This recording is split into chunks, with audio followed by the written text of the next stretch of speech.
ಒಂದು ಉಷ್ಣವೀರ್ಯ ಸ್ವಭಾವವನ್ನು ಹೊಂದಿರತಕ್ಕಂಥ ಪದಾರ್ಥ ಅಂತ ಉಲ್ಲೇಖ ಮಾಡ್ತಾರೆ. ಅಂಟಾದ ಸ್ವಭಾವವನ್ನು ಹೊಂದಿದೆ ಅಂತ ಆಯುರ್ವೇದ ಶಾಸ್ತ್ರದ ಉಲ್ಲೇಖ ಇದೆ. ಫ್ರಾಕ್ಚರ್ ಅನ್ನ ಜಾಯಿಂಟ್ ಮಾಡೋ ಕೆಲಸವನ್ನು ಮಾಡ್ತದೆ. ರಕ್ತಸ್ರಾವ ಆಗ್ಬೋದು, ಮೂಗಿನಲ್ಲಿ, ಮಲ ವಿಸರ್ಜನೆ ದ್ವಾರದಲ್ಲಿ, ಮೂತ್ರ ವಿಸರ್ಜನೆ ದ್ವಾರದಲ್ಲಿ, ಕಣ್ಣಿನಲ್ಲಿ ರಕ್ತಸ್ರಾವ ಆಗ್ಲಿಕ್ಕೂ, ಹಾರ್ಟಲ್ಲಿ ಬ್ಲಾಕೇಜ್ ಆಗಿತ್ತು ಅಂದ್ರೆ. ಶ್ರೀ ಗುರು ಬಸವಲಿಂಗಾಯ ನಮಃ. ಓಂ ನಮಃ ಶಿವಾಯ. ಸರ್ವರಿಗೂ ಭಕ್ತಿಯ ಶರಣಾರ್ಥಿ. ಆತ್ಮೀಯರೇ, ಇವತ್ತಿನ ಸಂಚಿಕೆಯಲ್ಲಿ ಬೆಳ್ಳುಳ್ಳಿಯ ಕುರಿತಾಗಿರ್ತಕ್ಕಂಥ ತಪ್ಪು ತಿಳುವಳಿಕೆಗಳನ್ನು ಸರಿಪಡಿಸ್ತಕ್ಕಂಥ ವಿಚಾರಗಳನ್ನ ತಿಳಿಸ್ಕೊಡ್ತಾ ಇದ್ದೀನಿ. ಬೆಳ್ಳುಳ್ಳಿ ಅಮೃತ ಸಮಾನ. ಯಾವ ಪ್ರಕೃತಿಯವರು ಇದನ್ನು ಹೇಗೆ ಸೇವನೆ ಮಾಡಬೇಕು ಅನ್ನೋದನ್ನು ತಿಳ್ಕೊಳ್ಳೋಣ. ಹಾಗೆ ಯಾವ ಪ್ರಕೃತಿಯ ಸಮಸ್ಯೆಗಳಿಗೆ ಇದು ದಿವ್ಯ ಔಷಧಿಯಾಗಿ ಕೆಲಸ ಮಾಡುತ್ತೆ ಅನ್ನೋ ವಿಚಾರವನ್ನು ತಿಳ್ಕೊಳ್ಳೋಣ. ಇದರ ಗುಣಧರ್ಮ ಏನು, ಆಯುರ್ವೇದ ಶಾಸ್ತ್ರದಲ್ಲಿ ಏನು ಹೇಳಿದ್ದಾರೆ ಅನ್ನೋದನ್ನು ತಿಳ್ಕೊಳ್ಳೋಣ. ತಪ್ಪು ಮಾಹಿತಿಯನ್ನು ವಾಟ್ಸಪ್ ಯೂನಿವರ್ಸಿಟಿಲಿ ಓದಿ ನಮಗೆ ಅದರ ಬಗ್ಗೆ ತುಂಬ ಕನ್ಫ್ಯೂಸ್ ಕ್ರಿಯೇಟ್ ಮಾಡ್ತಾರೆ. ಅದಕ್ಕಾಗಿ ಶಾಸ್ತ್ರಬದ್ಧವಾಗಿ ಬೆಳ್ಳುಳ್ಳಿಯ ವಿಚಾರಗಳನ್ನ ನಾವು ತಿಳ್ಕೊಳ್ಳೋ ಪ್ರಯತ್ನ ಮಾಡೋಣ. ನಮ್ಮ ಆಯುರ್ವೇದ ಶಾಸ್ತ್ರದಲ್ಲಿ ಬೆಳ್ಳುಳ್ಳಿ ಒಂದು ಉಷ್ಣವೀರ್ಯ ಸ್ವಭಾವವನ್ನು ಹೊಂದಿರತಕ್ಕಂಥ ಪದಾರ್ಥ ಅಂತ ಉಲ್ಲೇಖ ಮಾಡ್ತಾರೆ ಆಚಾರ್ಯರು. ಮತ್ತು ಇದು ಷಡ್ರಸಗಳಲ್ಲಿ 5 ರಸಗಳನ್ನು ಹೊಂದಿರತಕ್ಕಂಥ ಒಂದು ವಿಶೇಷ ಪದಾರ್ಥ. ಮಧುರ, ಆಮ್ಲ, ಲವಣ, ಕಟು, ತಿಕ್ತ, ಕಷಾಯ. ಅಂದರೆ ಉಪ್ಪು, ಹುಳಿ, ಖಾರ, ಸಿಹಿ, ಒಗರು, ಕಹಿ ಅಂತ 6 ರಸಗಳನ್ನು ಉಲ್ಲೇಖ ಮಾಡ್ತಾರೆ. ಅದರಲ್ಲಿ ಹುಳಿ ರಸ ಒಂದು ಹೊರತುಪಡಿಸಿ ಬೇರೆ ಎಲ್ಲ ರಸಗಳು ಅಂದರೆ ರುಚಿಗಳು, ರಸ ಅಂದರೆ ರುಚಿಗಳು ಈ ಒಂದು ಬೆಳ್ಳುಳ್ಳಿ ಇದ್ದಾವೆ. ಹಾಗೆ ಇದು ಅಂಟಾದ ಸ್ವಭಾವವನ್ನು ಹೊಂದಿದೆ ಅಂತ ಆಯುರ್ವೇದ ಶಾಸ್ತ್ರದ ಉಲ್ಲೇಖ ಇದೆ. ನೋಡಿ, ಬೆಳ್ಳುಳ್ಳಿಯನ್ನು ಹಿಂಗೆ ಪೇಸ್ಟ್ ಮಾಡಿದಾಗ ಹಿಂಗೆ ಮಾಡ್ಕೊಂಡು ನೋಡಿ, ಕೈಯಲ್ಲಿ ಅಂಟಿಸ್ಕೊಂಡು ಅದು ಅಂಟು ಥರ ಇರ್ತದೆ. ಸರ ಸ್ವಭಾವವನ್ನು ಹೊಂದಿದೆ ಅಂತ ಹೇಳ್ತಾರೆ. ಸರ ಅಂತ ಹೇಳಿದ್ರೆ ಮೂಮೆಂಟ್ ಹೆಚ್ಚಿಗೆ ಮಾಡ್ತಕ್ಕಂಥ ಒಂದು ಶಕ್ತಿನ ಇದು ಹೊಂದಿದೆ. ಸರಿಸೋದಂತ, ತಳ್ಳೋದು ಅಂತ, ಮೂಮೆಂಟ್ ಮಾಡೋದು ಅಂತ ಅರ್ಥ.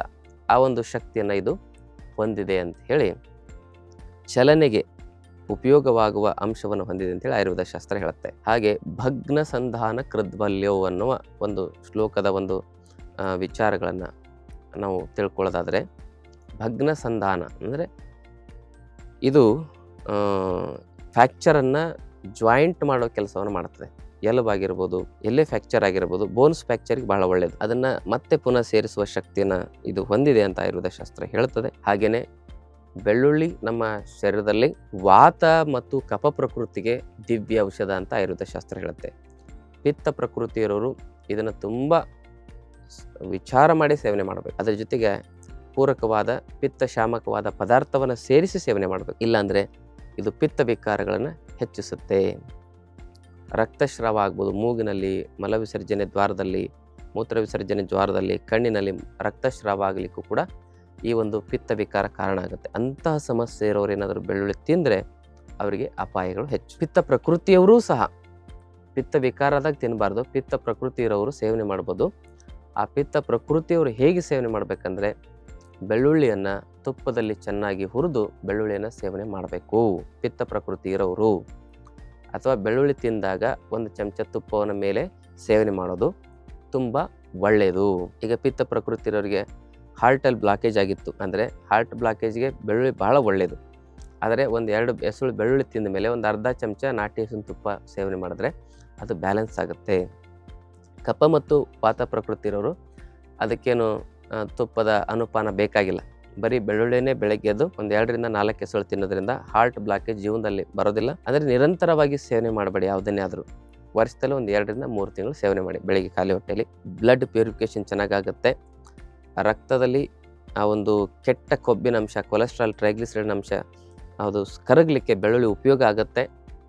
ಲಿಪಿಡ್ ಮತ್ತು ಲಿವರ್ ಪ್ರೊಫೈಲನ್ನು ಬ್ಯಾಲೆನ್ಸ್ ಇಡಲಿಕ್ಕೆ ಇದು ಉಪಯೋಗ ಆಗುತ್ತೆ. ಫ್ಯಾಟಿ ಲಿವರ್ ಸಮಸ್ಯೆಯನ್ನು ನಿವಾರಣೆ ಮಾಡಲಿಕ್ಕೆ 4 ಎಸಳು ಬೆಳ್ಳುಳ್ಳಿ ಸೇವನೆ ಮಾಡೋದು ಅತ್ಯಂತ ಪೂರಕ ಅಂತ ಹೇಳ್ಬೋದು. ಮತ್ತು ಬೊಜ್ಜನ್ನು ಕರಗಿಸ್ಲಿಕ್ಕೆ ಬೆಳಗ್ಗೆ ಎದ್ದು 4 ಎಸಳು ಬೆಳ್ಳುಳ್ಳಿ ತಿನ್ನೋದ್ರಿಂದ ಬೊಜ್ಜು ಕರಗಲಿಕ್ಕೆ ಉಪಯೋಗ ಆಗುತ್ತೆ. ಅದರ ಜೊತೆಗೆ ಜಾಯಿಂಟ್ ಪೇನು, ಮೊಣಕಾಲು ನೋವು, ಸೊಂಟ ನೋವು, ಕುತ್ತಿಗೆ ನೋವು ಇಂಥವೆಲ್ಲ ಜಾಯಿಂಟ್ಸ್ ಪೇನು, ಆಮವಾತದಲ್ಲಿ ಹೆಚ್ಚು ಉಪಯೋಗ ಆಗುತ್ತೆ ಈ ಬೆಳ್ಳುಳ್ಳಿ. ಸಂಧಿವಾತದಲ್ಲಿ ಬೆಳ್ಳುಳ್ಳಿ ಸೇವನೆ ಮಾಡೋದ್ರ ಜೊತೆಗೆ ಅದನ್ನು ಸೇವನೆ ಮಾಡಿದ್ಮೇಲೆ ಸ್ವಲ್ಪ ಎಳ್ಳೆಣ್ಣೆ ಅಥವಾ ತುಪ್ಪ ಸೇವನೆ ಮಾಡೋದ್ರಿಂದ ಸಂಧಿವಾತ ನಿವಾರಣೆ ಆಗ್ಲಿಕ್ಕೂ ಕೂಡ ಇದು ಪೂರಕವಾಗಿ ಕೆಲಸ ಮಾಡುತ್ತೆ. ಹಾಗೇನೆ ಕಿವಿಯಲ್ಲಿ ಏನಾದ್ರು ಇನ್ಫೆಕ್ಷನ್ ಆಗಿದ್ರೆ 4 ಎಸಳು ಬೆಳ್ಳುಳ್ಳಿಯನ್ನ ಜಜ್ಜಿ ಅದನ್ನ 2 ಚಮಚ ಕೊಬ್ಬರಿ ಎಣ್ಣೆಯಲ್ಲಿ ಕುದಿಸಿ ಅದನ್ನ ಎಣ್ಣೆಯನ್ನು ಸೋಸಿಟ್ಕೊಂಡು ಕಿವಿಗೆ ಹಾಕೋದ್ರಿಂದ ಕಿವಿಯಲ್ಲಿ ಇನ್ಫೆಕ್ಷನ್ಗಳು, ಕಿವಿ ಸೋರೋ ಸಮಸ್ಯೆ ಕಮ್ಮಿ ಆಗಲಿಕ್ಕೆ ಈ ಒಂದು ಬೆಳ್ಳುಳ್ಳಿಯ ತೈಲ ಉಪಯೋಗ ಆಗುತ್ತೆ. ಅದಷ್ಟೇ ಅಲ್ಲದೆ ಡ್ಯಾಂಡ್ರಫು, ತಲೆ ಹೊಟ್ಟು ಇದೆಲ್ಲ ಸಮಸ್ಯೆ ಇರೋರು 1/4 kg ಕೊಬ್ಬರಿ ಎಣ್ಣೆಯಲ್ಲಿ 1 2 3 ಬೆಳ್ಳುಳ್ಳಿನ ಜಜ್ಜಿ ಹಾಕಿ ಕುದಿಸಿ ಅದನ್ನು ಸೋಸಿ ಇಟ್ಕೊಂಡು ಆ ಒಂದು ಕೊಬ್ಬರಿ ಎಣ್ಣೆಯ ಒಂದು ಉಪಯೋಗ ಮಾಡಿರ್ತಕ್ಕಂಥ ತೈಲವನ್ನು ತಲೆಗೆ ಹಚ್ಚೋದ್ರಿಂದ ಡ್ಯಾಂಡ್ರಫು ಮತ್ತು ತಲೆಯಲ್ಲಾಗಿರ್ತಕ್ಕಂಥ ಇನ್ಫೆಕ್ಷನ್ಗಳೆಲ್ಲವೂ ಕೂಡ ಕಮ್ಮಿ ಆಗಲಿಕ್ಕೆ ಉಪಯೋಗ ಆಗುತ್ತೆ. ಅದಷ್ಟೇ ಅಲ್ಲದೆ ಎಲ್ಲಿ ಜಾಯಿಂಟ್ ಪೇನ್ ಇರ್ತದೆ ಇನ್ಸ್ಟೆಂಟಾಗಿ ಆ ನೋವನ್ನು ಕಮ್ಮಿ ಮಾಡಲಿಕ್ಕೆ ಬೆಳ್ಳುಳ್ಳಿನ ಜಜ್ಜಿ ಪೇಸ್ಟ್ ಥರ ಮಾಡಿ ಅದರ ಜೊತೆಗೆ ಸ್ವಲ್ಪ ಅರಿಶಿನ ಪುಡಿಯನ್ನು ಹಾಕಿ ಮಿಶ್ರಣ ಮಾಡಿ ಆ ಜಾಯಿಂಟ್ ಪೇನ್ ಇರೋ ಕಡೆಗೆ ಅದನ್ನು ಲೇಪನ ಮಾಡಿ 1-2 ತಾಸು ಆದಮೇಲೆ ಅದನ್ನು ತೆಗೆದು ಅದ್ರ ಮೇಲೆ ಬಿಸಿನೀರು ಹಾಕೊಳ್ಳೋದ್ರಿಂದ ಜಾಯಿಂಟ್ ಪೇನ್ ಇನ್ಸ್ಟೆಂಟಾಗಿ ಕಮ್ಮಿ ಆಗಲಿಕ್ಕೆ ಉಪಯೋಗ ಆಗುತ್ತೆ. ಎಳ್ಳೆಣ್ಣೆಯಲ್ಲಿ 100 ಗ್ರಾಮು ಎಳ್ಳೆಣ್ಣೆಯಲ್ಲಿ 1 ಅಥವಾ 2 ಬೆಳ್ಳುಳ್ಳಿನ ಜಜ್ಜಿ ಹಾಕಿ ಕುದಿಸಿ ಅದನ್ನು ಶೋಧಿಸಿ ಇಟ್ಕೊಂಡು ಅದನ್ನು ಎಲ್ಲಿ ಜಾಯಿಂಟ್ ಪೇನ್ ಇರ್ತದಲ್ಲ ಅಲ್ಲಿ ಹಚ್ಕೊಳ್ಳೋದ್ರಿಂದ ಕೂಡ ಉತ್ತಮವಾಗಿರುವ ನೋವು ನಿವಾರಕ ತೈಲ, ದಿ ಬೆಸ್ಟ್ ನೋವು ನಿವಾರಕ ತೈಲವಾಗಿ ಅದು ಕೆಲಸ ಮಾಡುತ್ತೆ. ಮಸಲ್ಸ್ ಪೇನನ್ನು ರಿಲೀಸ್ ಮಾಡಲಿಕ್ಕೆ ಅದು ತುಂಬ ಒಳ್ಳೆಯದು.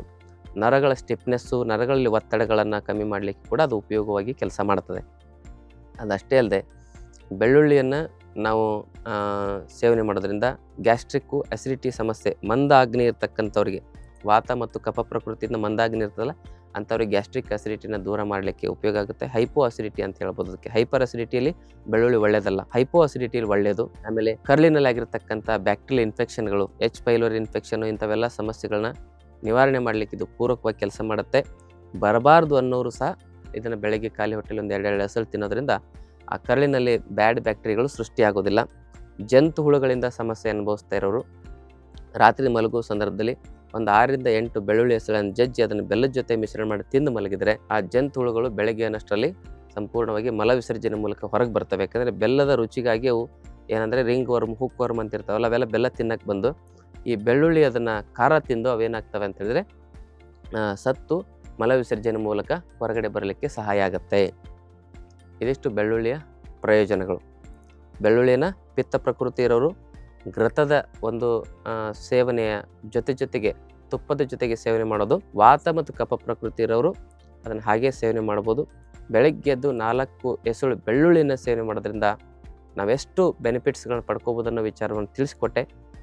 ಮತ್ತು ಆಹಾರದಲ್ಲೂ ಕೂಡ ಬೆಳ್ಳುಳ್ಳಿನ ಅಡುಗೆಯಲ್ಲಿ, ಪಲ್ಯ, ಸಾಂಬಾರಿನಲ್ಲಿ ಬಳಸೋದು ಉತ್ತಮವಾದ ಪೋಷಕ ಸತ್ವಗಳನ್ನು ನಮ್ಮ ಶರೀರಕ್ಕೆ ಅಬ್ಸರ್ವ್ ಆಗುವಂತೆ, ದೀಪನ ಪಾಚನ ಶಕ್ತಿನ ಕ್ರಿಯಾಶೀಲವಾಗುವಂತೆ ಮಾಡಲಿಕ್ಕೆ ಉಪಯೋಗ ಆಗುತ್ತೆ. ಹಾಗೂ ದೇಹದ ಶುದ್ಧೀಕರಣಕ್ಕೆ ಉಪಯೋಗ ಆಗುತ್ತೆ. ದೇಹದ ಬ್ಲಾಕೇಜ್ಗಳಾಗದಂತೆ ದೇಹವನ್ನು ಸಂರಕ್ಷಣೆ ಮಾಡತಕ್ಕಂಥ ದಿವ್ಯ ಔಷಧಿಯಾಗಿ ಈ ಒಂದು ಬೆಳ್ಳುಳ್ಳಿ ಕೆಲಸ ಮಾಡುತ್ತೆ ಅಂತಕ್ಕಂಥ ಮಾತನ್ನು ಹೇಳ್ತಾ, ಮಾಹಿತಿ ಇಷ್ಟವಾದಲ್ಲಿ ವಿಚಾರವನ್ನು ಎಲ್ಲರಿಗೂ ಶೇರ್ ಮಾಡಿ. ಒಳ್ಳೆಯ ವಿಚಾರಗಳನ್ನು ಶೇರ್ ಮಾಡೋದು ಮುಂದಿನ ಪೀಳಿಗೆಗೆ ಒಂದು ಒಳ್ಳೆಯ ಕೊಡುಗೆಯನ್ನು ಕೊಟ್ಟಂಗಾಗುತ್ತೆ. ಹಾಗೆಯೇ ಆ ಒಂದು ಆಯುರ್ವೇದವನ್ನು ಉಳಿಸುವ ಪುಣ್ಯ ನಮಗೆ ಸಿಗ್ತದೆ. ಯಾಕಂದರೆ ನಾವು ಶಾಸ್ತ್ರಬದ್ಧ ಮಾಹಿತಿಯನ್ನೇ ನಿಮಗೆ ಕೊಡ್ತಾ ಇದ್ದೇವೆ. ಚಾನಲನ್ನು ದಯವಿಟ್ಟು ಸಬ್ಸ್ಕ್ರೈಬ್ ಮಾಡ್ಕೊಳ್ಳಿ. ನಮ್ಮ ಆಶ್ರಮದಲ್ಲಿ 5 ದಿನದ ಆರೋಗ್ಯ ಶಿಬಿರ ನಡೀತಾ ಇದೆ. ಆ ಶಿಬಿರದಲ್ಲಿ ಭಾಗವಹಿಸೋದ್ರಿಂದ BP, ಶುಗರ್, ಥೈರಾಯ್ಡ್, ಕೊಲೆಸ್ಟ್ರಾಲ್ ಇಂಥ ಸಮಸ್ಯೆಗಳಿಂದ ನೀವು ಶಾಶ್ವತವಾಗಿ ಪರಿಹಾರವನ್ನು ಕಂಡುಕೊಳ್ಳಬಹುದು. ಔಷಧಿಗಳನ್ನು ಬಿಟ್ಟು ಆರೋಗ್ಯವಾಗಿ ನೆಮ್ಮದಿಯಿಂದ ಬದುಕಬಹುದು ಅಂತ ವಿಚಾರವನ್ನು ತಿಳಿಸ್ಕೊಡ್ತಾ ಆದ್ಮೇಲೆ ಮತ್ತೊಮ್ಮೆ ವಿನಂತಿಯನ್ನು ಮಾಡ್ಕೊಳ್ಳೋದೇನೆಂದರೆ, ತಮ್ಮ ಪ್ರೀತಿ ವಿಶ್ವಾಸವೇ ನಮಗೆ ಸ್ಫೂರ್ತಿ. ನಮ್ಮ ಚಾನಲ್ಗೆ ಹೆಚ್ಚು ಜನ ಸಬ್ಸ್ಕ್ರೈಬ್ ಆಗೋದ್ರ ಮೂಲಕ, ವಿಚಾರಗಳು ಹೆಚ್ಚು ಜನರಿಗೆ ಶೇರ್ ಆಗೋದ್ರ ಮೂಲಕ ನಿಮಗೂ ಸಹ ಒಳ್ಳೆಯದಾಗಲಿ, ನಮಗೂ ಕೂಡ ನಿಮ್ಮ ಪ್ರೀತಿ ವಿಶ್ವಾಸದ ಬೆಂಬಲ ಇರಲಿ ಅಂತಕ್ಕಂಥ ಮಾತನ್ನು ಹೇಳ್ತಾ ತಮ್ಮೆಲ್ಲರಿಗೂ ಶರಣಾರ್ಥಿ. ಇನ್ನಷ್ಟು ಆಯುರ್ವೇದ ಮತ್ತು ಯೋಗ ಚಿಕಿತ್ಸೆ ಟಿಪ್ಸ್ಗಾಗಿ Vaidyashri health tips channel subscribe ಮಾಡಿ. ಹಾಗೆ ಫೇಸ್ಬುಕ್, ಇನ್ಸ್ಟಾಗ್ರಾಂನಲ್ಲಿ ಫಾಲೋ ಮಾಡಿ.